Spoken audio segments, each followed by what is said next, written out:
जब कोई देश नहीं था, जब कोई धर्म नहीं था, जब कोई भाषा, कोई सीमा, कोई नक्शा नहीं था, तभी मानव था। और जहाँ मानव गया वहाँ कहानी बनी। आज हम जिस भारत को जानते हैं वो सिर्फ 75 साल पुराना देश है, लेकिन जिस धरती पर हम खड़े हैं वो लाखों साल पुरानी स्मृति है। ये कहानी है मानव जन्म की और उस यात्रा की जो अफ्रीका से चलकर भारत की धरती तक पहुंची। आज से लगभग 2 लाख साल पहले अफ्रीका के जंगल में एक नई प्रजाति जन्म लेती है, होमो सेपियंस।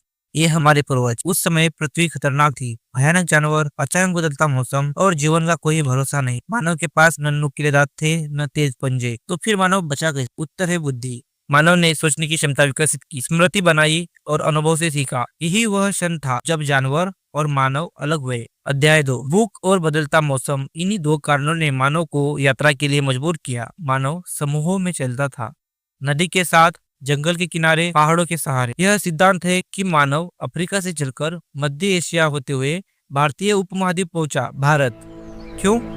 क्योंकि भारत में था पानी, जंगल, जानवर और स्थिर मौसम। भारत मानव के लिए सिर्फ जमीन नहीं था, आश्रय था।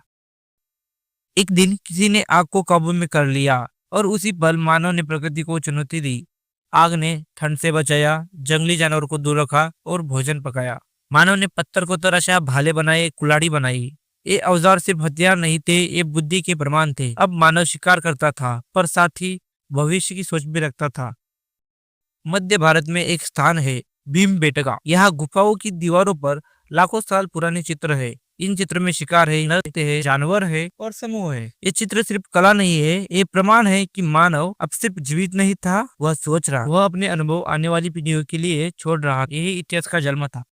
शुरुआत में शब्द नहीं थे, सिर्फ इशारे, आवाजें और भाव।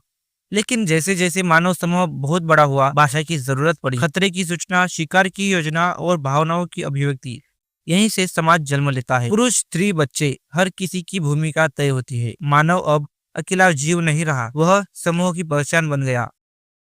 जब कोई मरता था तो मानव सोचता था, वह कहा गया। यही से विश्वास जन्म लेता है। धरती, आकाश, सूर्य, चंद्रमा, सब में कुछ अलौकिक दिखने लगता है।